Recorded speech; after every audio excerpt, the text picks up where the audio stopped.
Hello, কেমন আছেন সবাই? পায়েল ওয়ার্ল্ডের আরেকটি ব্লগে আপনাদের সকলকে স্বাগত জানাই। আপনারা সবাই কেমন আছেন? আমাদের তো বুঝতেই পারছেন মন মেজাজ একদম ভালো নেই। অনেকটা দেরি হয়ে গেছে মায়ের ট্রিটমেন্টটা। এখন যে ট্রিটমেন্টগুলো স্টার্ট হবে, টেস্ট হবে, এগুলোতে অনেকটা টাইম লাগবে।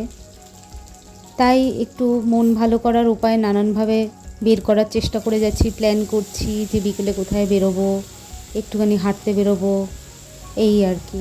আর আজকে তো শনিবার, একটুখানি অল্প করে নিরামিষ রান্না করে নেব। কিছুই যেন করতে ইচ্ছা করছে না। কথা বলতে বলতে আর ভাবতে ভাবতেই আমাদের দিন চলে যাচ্ছে যে ডাক্তাররা এরকম কি করে করতে পারে। এর আগেও আমার নিজের ক্ষেত্রে আমার অভিজ্ঞতা অনেকবারই হয়েছে। আমার হাজব্যান্ড না থাকলে অনেক ভুল ট্রিটমেন্ট এবং অনেক অপারেশান অলরেডি এতদিনে আমার হয়ে যেত।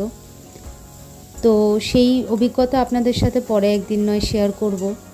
আমার মায়ের ক্ষেত্রেও যে এরকম ঘটনা আবার ঘটে যাবে আমি ভাবতে পারিনি। দুজন ডাক্তার পরপর গাইনোকোলজিস্ট, তারা ভুল ট্রিটমেন্ট, ভুল টেস্ট, ভুল ওষুধ সমস্ত কিছু করেছে। তারপরে তো আমি এখানে এনে আমার যে পরিচিত যে ডাক্তারবাবু আছেন গাইনোকোলজিস্ট, ওনাকে দেখানো হলো মেডিকাতে। আশা করছি এখন সব ঠিকঠাকই হবে। আমার হাজব্যান্ডের এখানে গাইডেন্সটা ভীষণভাবে ইম্পর্টেন্ট, আমি বারে বারে বলবো।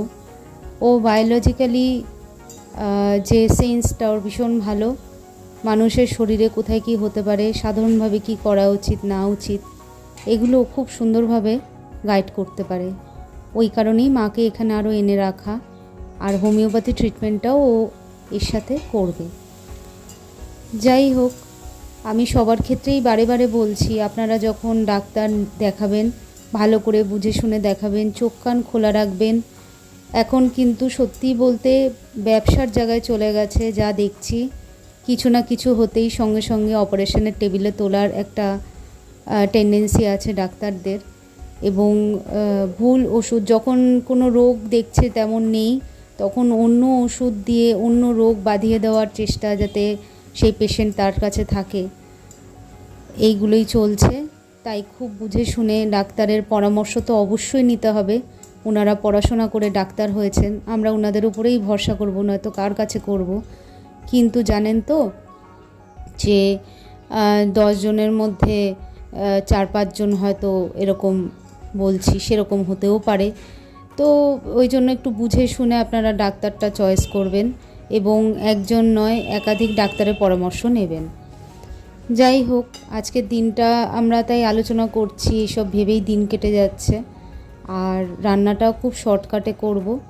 বিকেলবেলা একটুখানি হাঁটতে বেরোবো মাকে নিয়ে। আসলে এই দিকটা তাও একটু বেরিয়ে কোথাও একটু বসার জায়গা বা ঘোরার জায়গাটা তাও আছে, কিন্তু আগরপাড়ার দিকে ওরকম কিছু নেই। খালি হয়তো আপনি গঙ্গার ধারটা পাবেন, গঙ্গার ধারে রোজ রোজ কি আর যেতে ভালো লাগে। আর এখানে আসলে আমাদের সাথে কথাবার্তা বললে একটুখানি মন মেজাজও চেঞ্জ হবে, মনটা ভালো থাকবে, গাইডেন্সটা ঠিক করে দিতে পারবো। ওই জন্যই আনা মাকে, এখানে কয়েকদিন থাকবে। আর এই আলু পোস্তটা আমার হয়ে গেছে, আলু আর ঝিঙে দিয়ে করলাম। বেশি আলু আমার মা খেতে চায় না, তাই ঝিঙেটা একটু বেশি করে দিলাম, দিয়ে আলু পোস্ত করে নিলাম। আর একটা বাতাসা দিয়েছি সামান্য মিষ্টির জন্য, আর এই কাঁচা লঙ্কা একটু কেটে কেটে দিয়ে দিচ্ছি। এই আলু ঝিঙে পোস্ত করব। আর হচ্ছে এর সাথে একটু ভাবছি টক ডাল করব কাঁচা আম দিয়ে, আর ওর মধ্যে একটু সজনের ডাঁটা দিয়ে দেবো। সকালবেলা এই সবজিগুলো মাই কেটে দিয়েছে, বলছে আমাকে দে, আমি বসে কি করব, আমার টাইম কাটবে না, দে আমি সবজিগুলো কেটে দিই।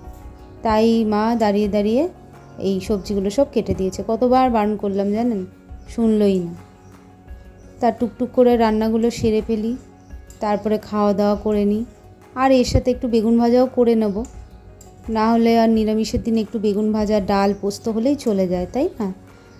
এইগুলো আর কি কমপ্লিট করে নিয়ে তারপরে রেস্ট নিয়ে আমরা বেরোবো।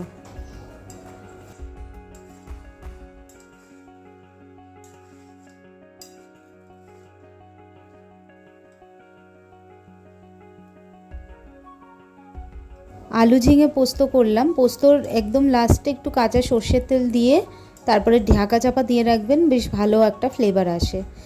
আরেকটা যে পোস্তটা ভালো লাগে সেটা হচ্ছে সাদা জিরে ফোড়ন, পেঁয়াজ দিয়ে একটু ভেজে শুধু আলু আর পোস্ত দিয়ে, সেইটাও কিন্তু খুব সুন্দর খেতে হয়। একদিন করে দেখবেন, অনেকে শুধু পেঁয়াজ পোস্ত করে, কিন্তু আলু, পেঁয়াজ আর এই সাদা জিরে ফোড়নটা দিতে হবে, মানে নর্মাল যেটা আমরা জিরে ফোড়ন বলি সেটা দিয়ে করে দেখবেন, সেই পোস্তটাও খুব ভালো লাগে।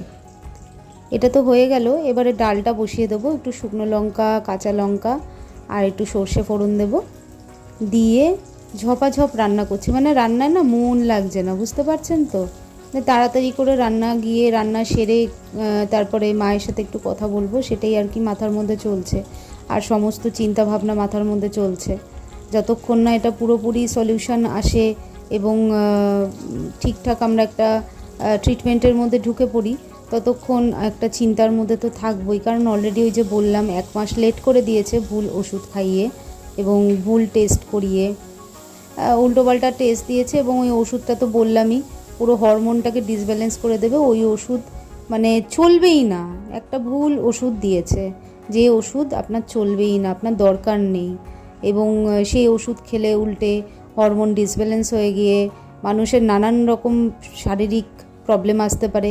ইভেন যেটা আমি শুনলাম যে হার্ট অ্যাটাক, স্ট্রোক এগুলো আস্তে আস্তে চলে আসতে পারে। 3 দিন মাত্র ওষুধটা খেয়েছিল, তারপরেই কিন্তু আমার হাজব্যান্ড ওটাকে স্টপ করায় ইমিডিয়েট, যে ওই ওষুধ আপনার চলবে না, আপনি ওটা বন্ধ করুন। তো বন্ধ তখন ইমিডিয়েট করে দেওয়া হয় এবং দেখা হয় যে উনি একটা ভুল ওষুধ দিয়েছে। তারপরে যখন মেডিকাতে আমরা ওই গাইনোকোলজিস্টের কাছে যাই, যে আমার পরিচিত, উনি তো দেখে, আমরা চুপ করে বসেছিলাম, প্রেসক্রিপশানটা দেখি বলছে এই ওষুধটা কেন দিয়েছে আপনাকে, ঠিক এরকম কথা। আমরা বললাম যে এই জন্যই আপনার কাছে আসা। যাই হোক, এখন ট্রিটমেন্টটা ঠিকঠাক করে হোক, সেটাই খালি প্রার্থনা করি। ব্যাস, সমস্ত কিছু হয়ে গেছে। আর বেগুন ভাজাটা করে নিলাম এয়ার ফ্রায়ারে, অল্প তেলে হয়ে গেল। খেয়ে দিয়ে বেরিয়ে পড়ি। এখানেই মোটামুটি এখান দিয়ে হাঁটাহাঁটি করছিলাম, করতে করতে মাকে বললাম এখানে একটা ক্যাফে আছে, আজকে তো নিরামিষ, চলো এখানে একটু। বুঝতেই তো পারছেন মন ভালো রাখার নানান রকম উপায় করছি। আপনারা সকলে ভালো থাকবেন, সুস্থ থাকবেন। দেখা হবে পরের একটি ব্লগে।